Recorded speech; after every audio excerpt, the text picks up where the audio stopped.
narito na naman tayo para sa isang napaka-sweet, nakakapanabik at sobrang trending na love story nila Kalingap Jomar at Carla. Ay aking makilala. Para sa pagpapatuloy ng ating love story ay sobrang nakakalungkot na talaga ang mga nakaraang pangyayari sa love team ni Kalingap Jomar at Ate Carla dahil pa naman ay lumala ang kanilang hindi pagkakaintindihan.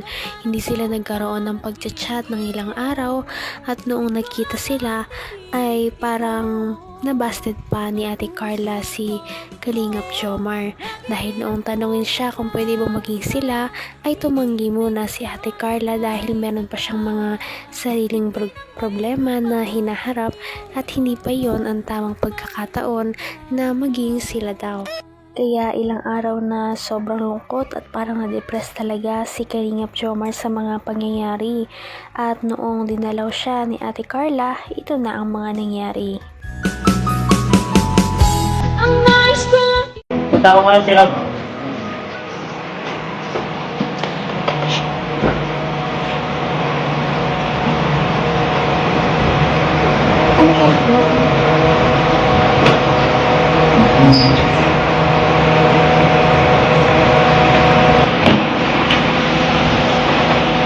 Ba't yan dito?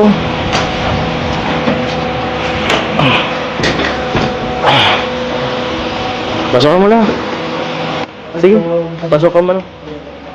Ito pa lang yung dalawa. Bro, huwag lang. Okay lang. Labas na lang kayo. Oo. Pasok? Opo.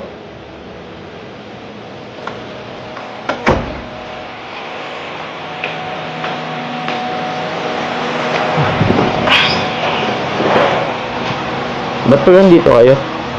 Pinapasundo ka po ni Kuya Rab.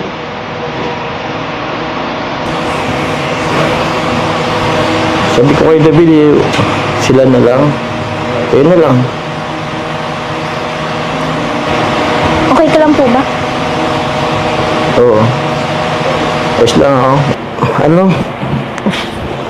Dapat sabihin lang kay Kuya Rob mo. Next time na lang. Pass mo na ako sa ngayon. Bakit po? Wala. Wala ako sa diwa mo yan. Okay lang ako. Kung ano ako'y tanggap mo na, hindi ka rin nag-alinlangan.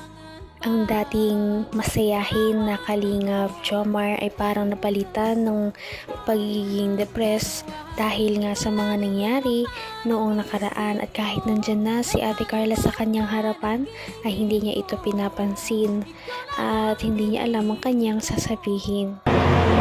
Ganda po ng buhok mo. Ha? Buko? Hindi, wala to. Nakasal mo yata ako eh. Maganda ba? So, ba't medyo humingiti ka dyan? Bagay po sa inyo. Hmm? Bagay sa akin? Hindi ah. Sakto lang yan. Pagupit lang ako kanina. Kumusta ka naman? Okay lang po. Kayo po. Wala ka ba pasok ngayon? Sa 19 pa naman po yung pasok namin. 19? Ah, nga pala. Natuloy ba yung paglipat mo? Teacher ka na? Okay. Tara na po. Nag-aantay po sila Kuya Rab sa labas. Sa baba. Pwedeng pass mo na ako ngayon. Sabi mo si Kuya Rob mo. Hindi mo na ako masama. Yun lang naman. Siguro next time sa ngayon, wala akong ano eh. Ayaw, parang wala akong ano ganang lumabas ngayon. Kayo na lang. Tsaka busy rin ako.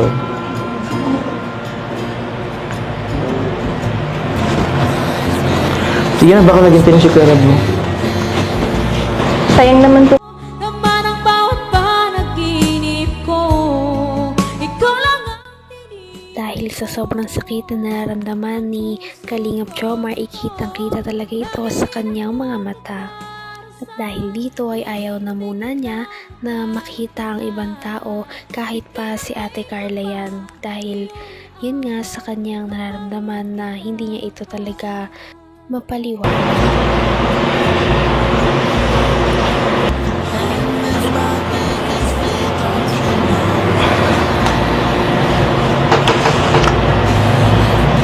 Pinakatingin.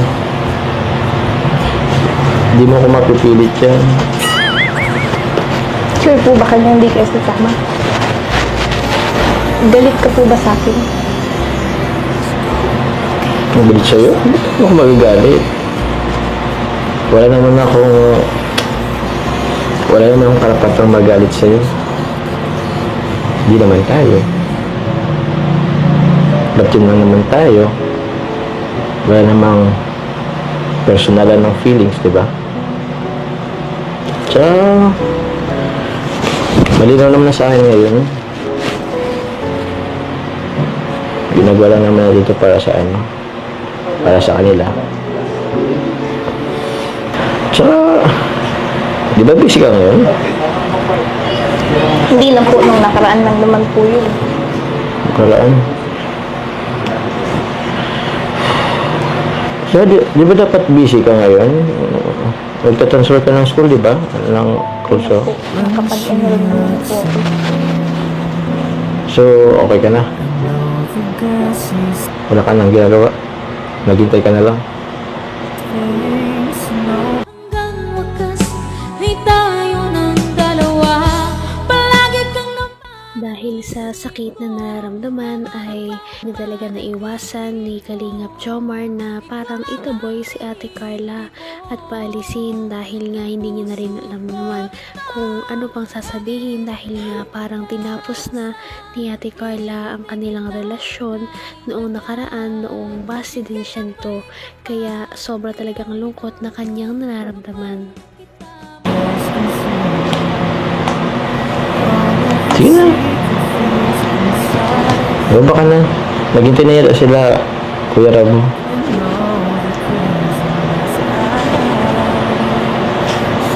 Kaya po ba ganyan ka kasi dahil doon sa nasabi ko nung nakaraan? Ano? Sorry na po. Sorry na kasi pagod lang naman ako nun. Tsaka dami ko din pong iniisip. Okay lang naman. Tsaka, naintindihan ko naman na ayaw mo pa. O di ka nga siguro ready. Siguro, sa na talaga wala akong gana sa ngayon. Pero, mga ilang araw lang naman to, magiging okay lang naman ako ngayon. Sa ngayon lang talaga, wala pa talaga sa diwa ako.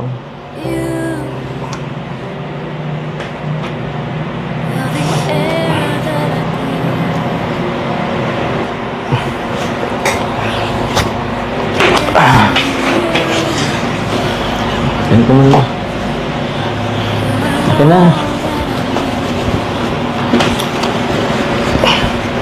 Okay.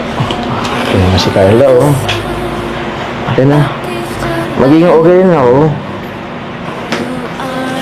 Isa. Ano naman natin? Ano na kaya ang mangyayari sa kanilang love team? Magpapatuloy pa ba ito o dito na lang talaga maghihinto ang lahat ng kanilang pinagsamahan? Dahil nga sa pagod lamang noon si Ate Carla sa kanyang mga nasabi na pambabasted, ngayon ay ganito na nga ang nangyari.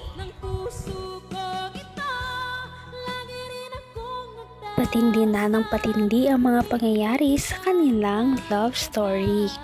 Kaya naman sobrang dami talaga ang kinikilig sa kanilang love story at palaging nag-aabang.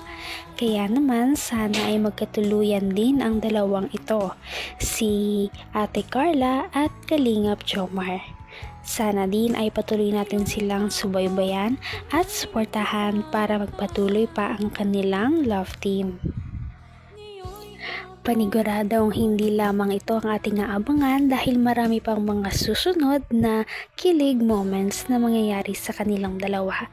Yun lamang at maraming salamat sa panonood. Bye!